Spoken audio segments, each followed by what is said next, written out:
Hello, ebben a videóban azt akarom bemutatni, hogy hogyan kell Counter-Strike Source szerverünkre admint tenni, amivel tudunk ilyen tornádot letenni, meg ilyen virágcserepet, vagy ilyen ködöt tudunk letenni.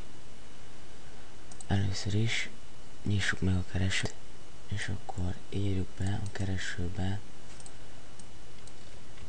hogy addons.evantscript.com. Ezt nyissuk meg.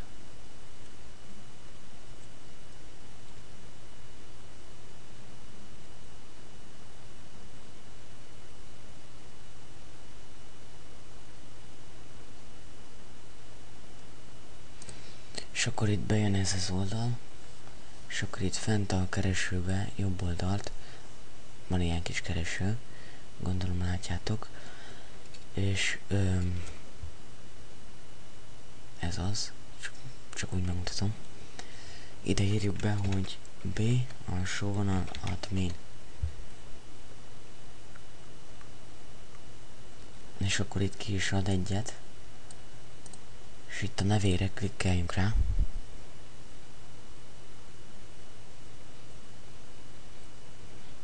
És akkor ezt töltsük le. Itten, ide ráklikkelünk.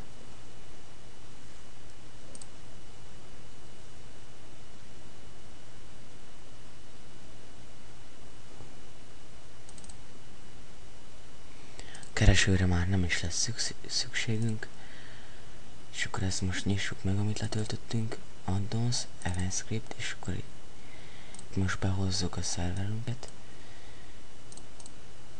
Menjünk abba, hogy Csétrike, Addons, Evantscript, és akkor ide bemásoljuk.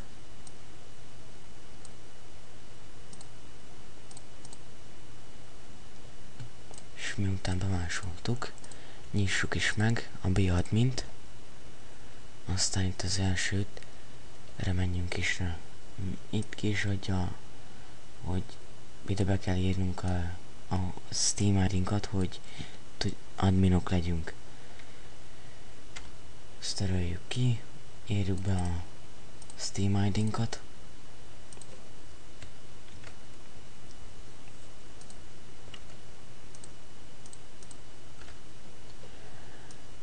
Ezt most mentsük el.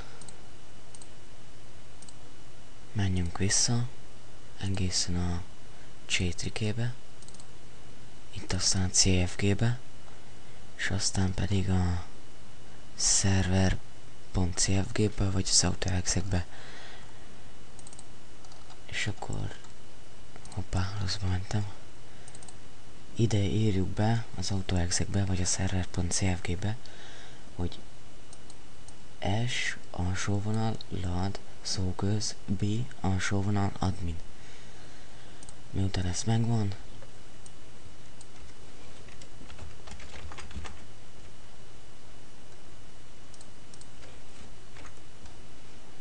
ezt mentsük el, és hát elvileg van adminunk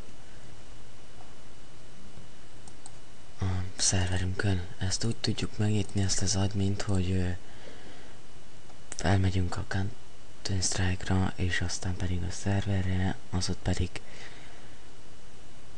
beírjuk a konzolba, hogy B_admin, és ezzel meg is nyílik az admin menü.